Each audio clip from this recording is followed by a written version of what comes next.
Welcome to Monday Morning Protocol, Week 8, Disconnecting the Thermostat. Let's look at today's data point, emotional volatility. Our metric is circumstances versus internal peace. The insight? Our internal peace is entirely dependent on external inputs. Current status? Critical failure. Here's the field report. Location? The kitchen island or the daily commute. Current status? Volatile. The variable is unpredictable daily chaos like flat tires or market fluctuations.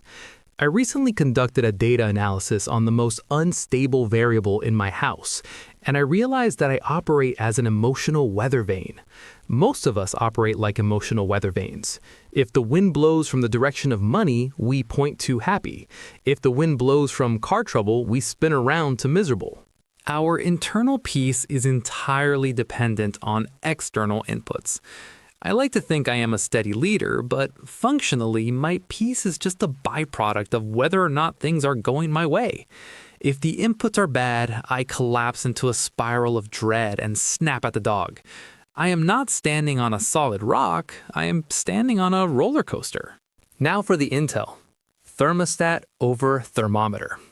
If we look at the Apostle Paul, we find a radical insight into satisfaction. He wrote to the church in Philippi, stating that he had learned the secret of being content in any and every situation, whether well-fed or hungry.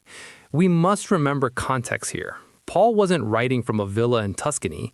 He was in a Roman dungeon. He was surrounded by damp stone and facing death. Yet, he had found a way to hack the system.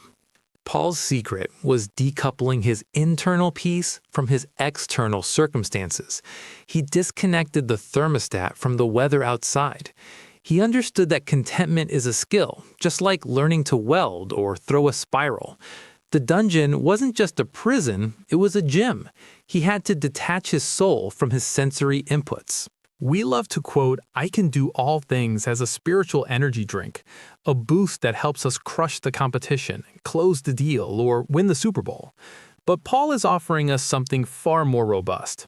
He isn't talking about the strength to win, he is talking about the strength to be okay with losing. He's saying, I can sit in this dungeon, starve, and face death without losing my mind, because Christ is the one sustaining me.